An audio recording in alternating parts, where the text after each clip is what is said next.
Data storytelling is where you bring together data, narrative, and visualization. Data storytelling lives on a wide spectrum. On the one end, it's about building better stories for your business data and presentations. And on the other, it's a central part of global investigative journalism. The Panama Papers are one such example. Regardless of the scale of the data story, there is an underlying process that gives structure to data storytelling and a set of skills that help individuals or teams assemble the story. In this brief lecture, we'll cover some of the basics. That is, we'll introduce you to the definition of data storytelling, walk through its core elements, give you some examples, and enumerate key skills to build a great data story. Storytelling with data, or data storytelling, is the art of blending narrative techniques with data analytics to communicate insights in a clear, engaging, and persuasive manner. It goes beyond traditional data presentation, using the art of character and storytelling to transform complex datasets into compelling narratives that drive decision-making and action. At the core of data storytelling is the recognition that numbers alone, no matter how compelling, often fail to resonate or inspire action. Raw data with its tables, charts, and figures can be overwhelming, making it difficult for audiences to grasp the underlying message or takeaways. Data storytelling addresses this challenge by humanizing the data, making it relatable and understandable through the power of narrative. It's about connecting the dots between disparate data points to weave a coherent story that elucidates trends, patterns, and insights. To follow are a few data storytelling examples. The New York Times published a compelling, data-driven story titled How the Virus Got Out, which traced the early spread of COVID-19 from Wuhan, China, to the rest of the world.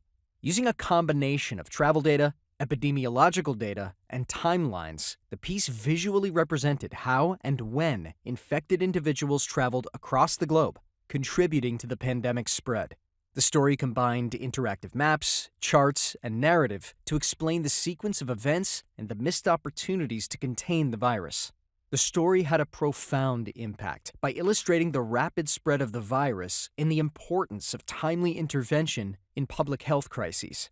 It helped the public understand the global scale of COVID-19 transmission and the critical need for coordinated international response efforts. This was a TED Talk that Simon Rogers did. He's a journalist who's active in the data journalism community. In the talk, Simon, who's an advocate for data journalism and data storytelling, discusses the power of data storytelling and walks through different examples of data storytelling. This view shows government spending in the UK. The Panama Papers refer to a massive leak of 11.5 million documents from the database of the world's fourth largest offshore law firm, Mossack Fonseca, in 2016.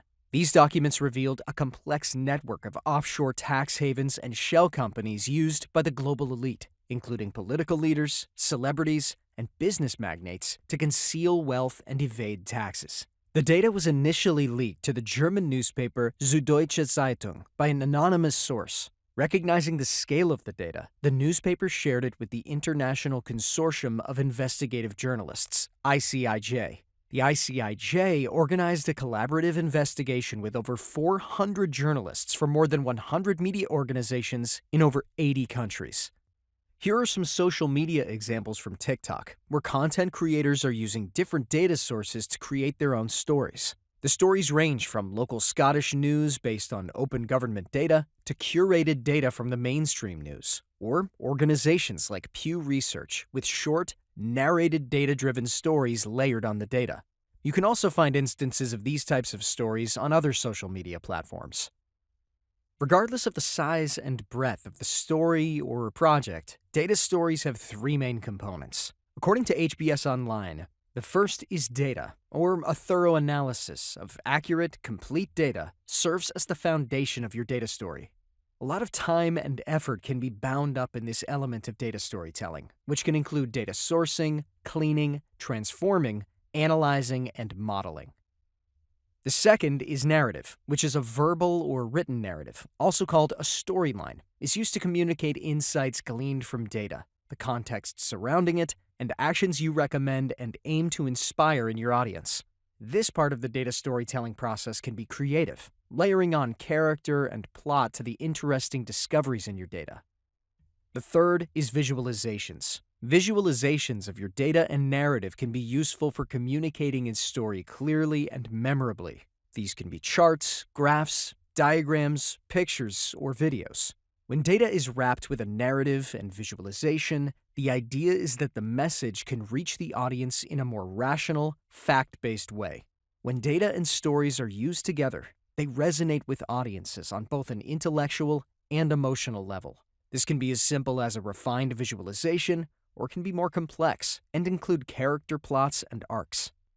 This is a snapshot of some of the common but diverse skills that are required for data storytelling. In this view, each skill is ranked on a score of 1 to 10, where 1 is you won't need to use it very much, and 10 is you would use this skill all the time. This view is for an average to larger-sized project. It's challenging for a single person to have all of the skills necessary for large-scale data stories. However, for smaller-scale projects, for example, articles, infographics, TikTok videos, YouTube documentaries, etc., a journalist or content creator can pick up the necessary skills to be more proficient in data storytelling. We often see writers and content creators with a journalism or broadcast background coming more towards data management and analytics, and as they progress with increasingly more complex projects, they naturally grow their skills. We've learned a few things engaging in many different data-driven storytelling projects over the years. Here are just a few of them. The first is that planning is key. Take the time to think through the goals, the audience, and the platform you're targeting. Keep a live document or set of documents that you can revisit throughout the project, and be sure to keep it simple and scoped. This is easier when you're operating solo, but in a team, especially when it's a global team, having a plan is a central tool for the team to use. You may also want to designate one person as a central coordinator for the project to manage overall progress of the data story. The second is that automation and the use of open-source tools are key.